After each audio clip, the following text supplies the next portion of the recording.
Hi folks, Chris here from Gemini Canine Obedience, and today's video we're going to be talking about housebreaking your young puppy.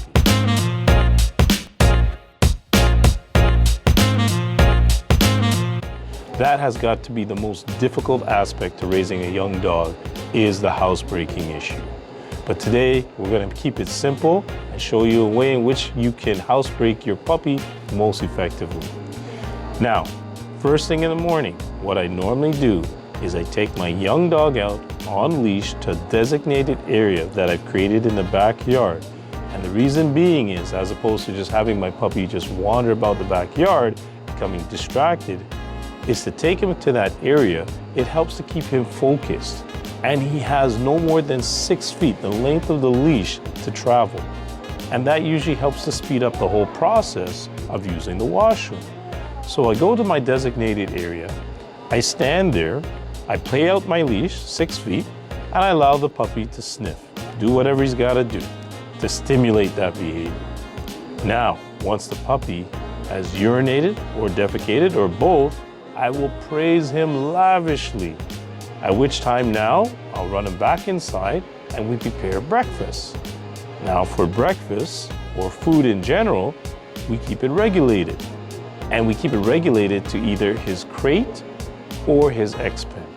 I try not to feed my puppy in an area where there's high traffic or lots of distraction, because what I'm trying to do is promote proper eating habits. So let's say we regulate him to his crate, for example. We put the food and water with puppy in the crate.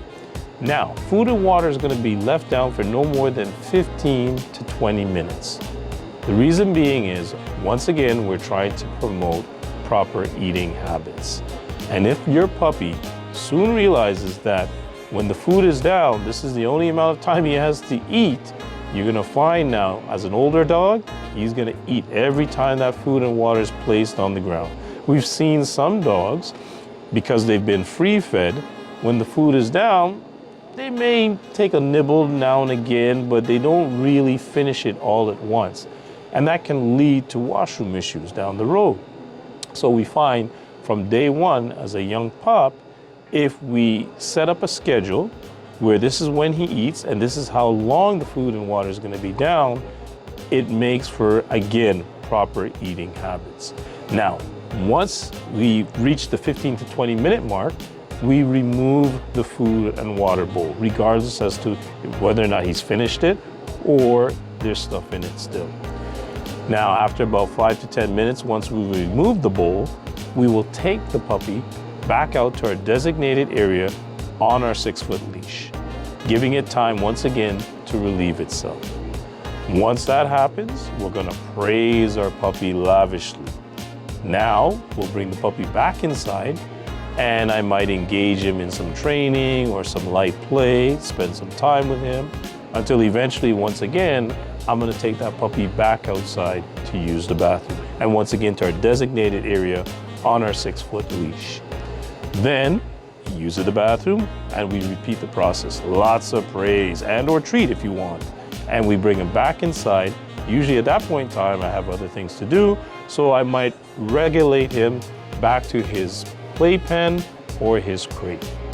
Also, if you're doing crate training, let's say if you buy a crate that is just big enough for your puppy to stand up, turn around, and lie down, it will help to speed up the process of housebreaking.